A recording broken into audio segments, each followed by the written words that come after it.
Olá, tudo bem? Eu sou o professor Manga e trabalho com língua portuguesa. Seja muito bem-vindo ao Questão de Linguagem. Você deve ter percebido o nosso cenário está um pouco diferente, é porque estamos em reformas aqui no estúdio. De qualquer forma, isso não me impede de falar com você que vai prestar o EL e te dar uma última forcinha antes da prova. Então, para isso, eu te trago aqui para minha telinha para a gente discutir o Gregório de Matos, um sujeito bastante importante, um sujeito que está aí na sua lista de leituras obrigatórias. Você tem que ler os poemas escolhidos.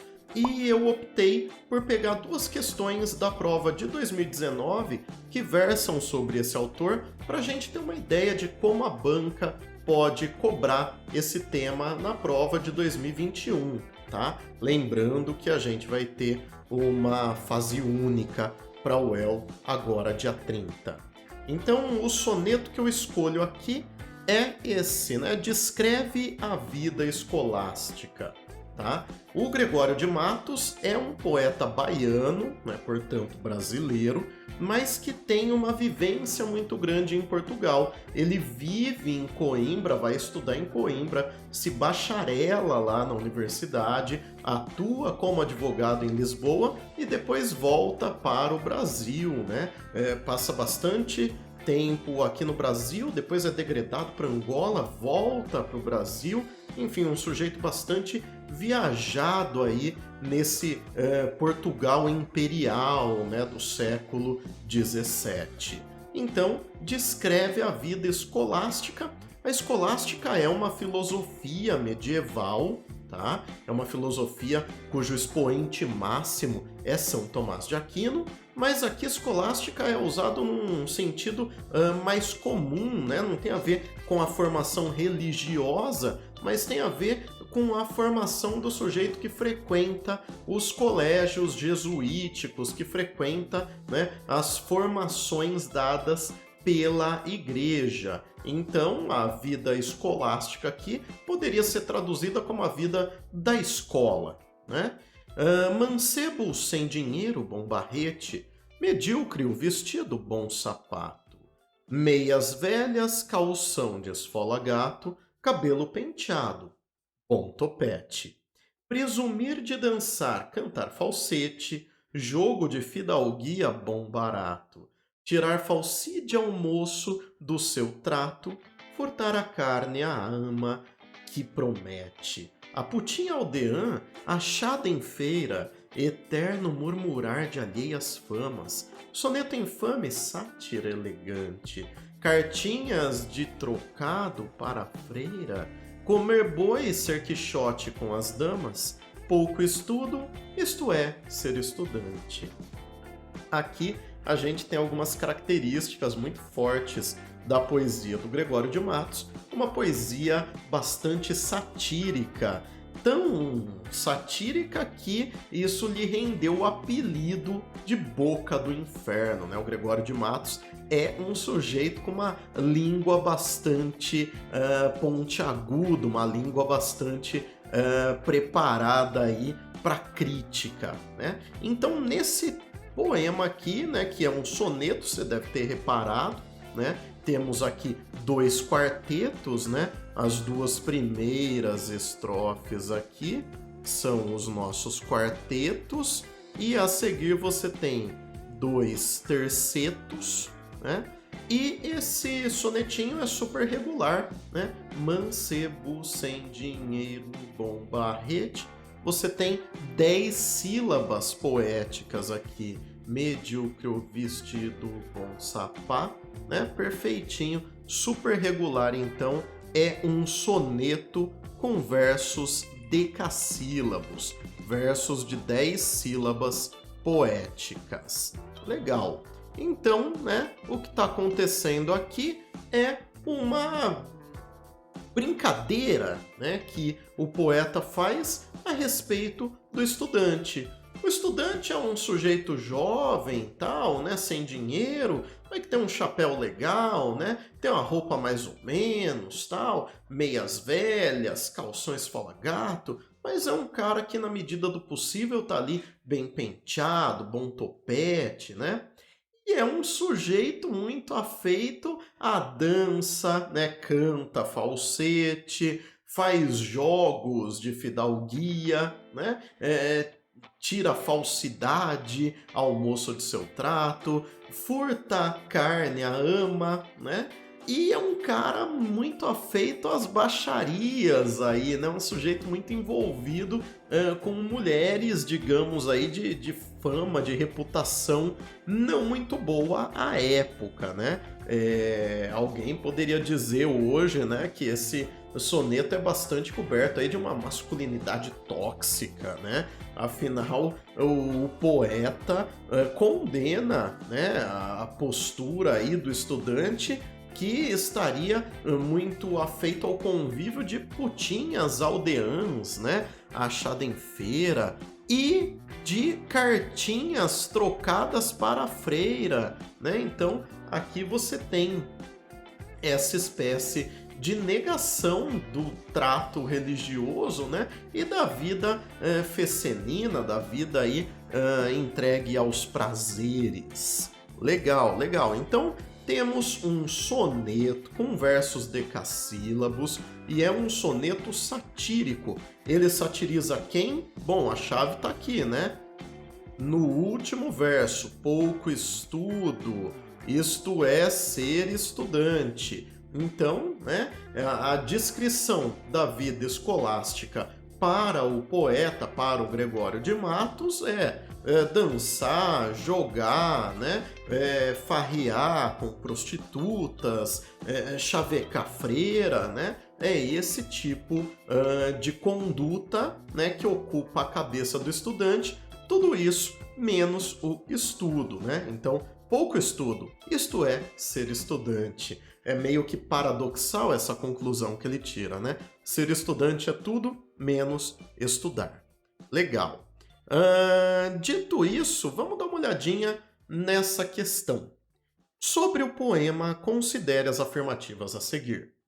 O poema estabelece uma diferenciação entre o estudante rico, que tudo tem, e o estudante pobre, que é obrigado a furtar carne à ama. Não, nessa leitura aqui está equivocada. Veja só, é muito comum que nessas questões em que você tem afirmativas, né, que se faça uma leitura mais adequada ou menos adequada. Então dá para perceber que essa primeira assertiva assim passa longe da leitura, né? Por quê? Porque você não tem dois estudantes, né? Um rico e um pobre. É um estudante só que tem alguns elementos aí, como você pode ver, melhores, outros piores na sua roupa, né? Então não se sustenta essa afirmação aqui. O poema tem início com uma distinção entre o bom e o mau estudante. De novo, é o mesmo tipo de erro, né? Então a gente não está falando de dois estudantes, a gente está falando de um só, né? Aqui o eu lírico critica fortemente. O poema é construído a partir de pequenos quadros que denotam as várias práticas do estudante, sendo que quase nenhuma delas está associada ao estudo. Veja só, essa leitura aqui está muito mais próxima daquilo que a gente compreendeu do poema. A repetição de formas verbais no infinitivo indica uma permanência das características negativas elencadas a respeito do estudante. Olha que bonito como a banca mistura a morfologia, né, um estudo aí das formas verbais, tá? Com a interpretação do poema. Muito interessante, mostra que você tem que ficar ligado nesse tipo de jogo entre gramática e literatura. Vamos dar uma olhada lá no texto. Presumir de dançar, cantar falsete. Opa, então você tem formas nominais aqui de verbo, sim. É verdade, né? O presumir de dançar, o cantar falsete, jogo de fidalguia, tirar falsídio, almoço, furtar a carne. Então veja, né? Ele lança a mão desses verbos no infinitivo. Vale notar, o infinitivo é uma forma infinita, uma forma que não foi conjugada, né, e que, portanto, não está inserida nem num tempo, nem num modo, é bem verdade, né? Quando ele emprega o infinitivo aqui, isto é, ser estudante, ele ganha esse valor universal, né? Ser estudante é uma série de ações, todas elas muito afastadas do estudo. Então, sim, né, é verdadeiro o que se afirma aqui também. Belezinha. Isso faz com que a gente marque, então, 3 e 4, alternativa C. Legal. Vamos dar uma olhada na próxima questão também sobre esse mesmo poema. Acerca do poema, assinale a alternativa correta. Os versos são decassílabos nas duas primeiras estrofes. Decassílabos nas duas primeiras estrofes, isso é verdade, né?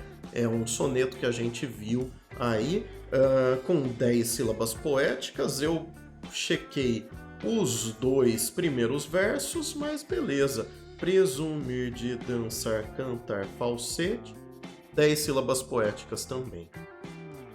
Legal. Nas duas últimas são livres para ilustrar a inconstância no barroco. Opa, peraí. A putinha aldeia achada em feira, decassílabo. Eterno murmurar de alheias famas. Decassílabo também. Eterno murmurar de alheias famas. Decassílabo, com certeza.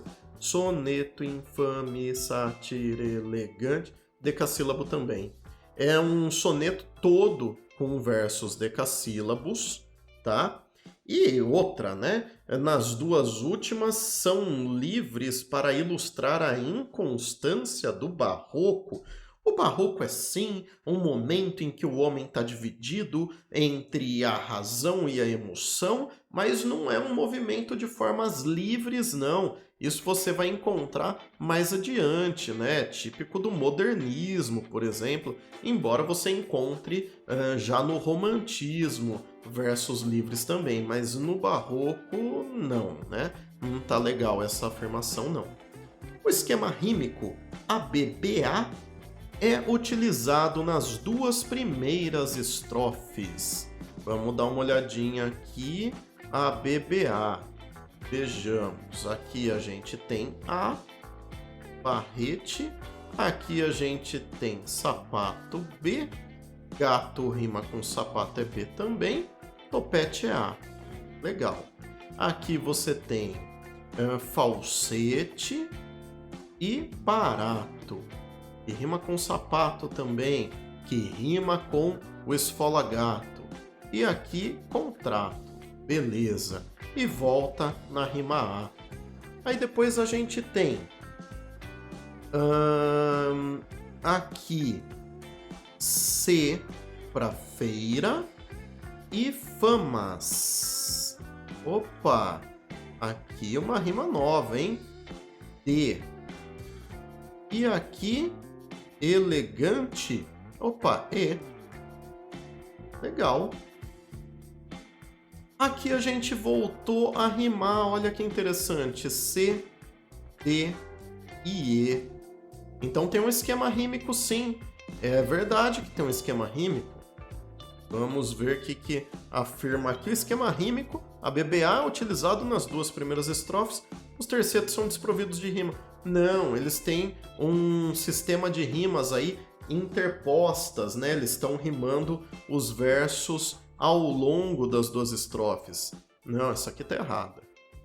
A modalidade satírica a que pertence o soneto é acompanhada de métrica irregular, em sintonia com os desregramentos focalizados. E existem desregramentos, né? A crítica que se faz é justamente essa, né? Que o estudante seria muito desregrado, levaria uma vida afeita aí às mulheres, à bebida, enfim, uma vida quixotesca, né? E não, né?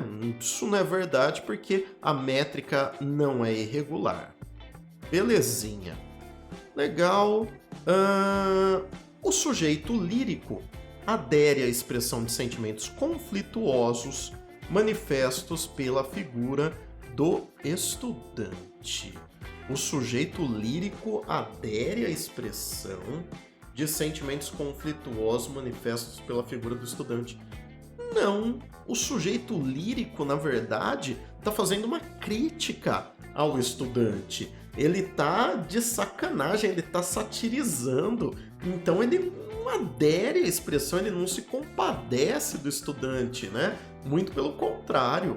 Então, essa alternativa aqui não tá boa também não. Vamos ver se dá para marcar aí com força.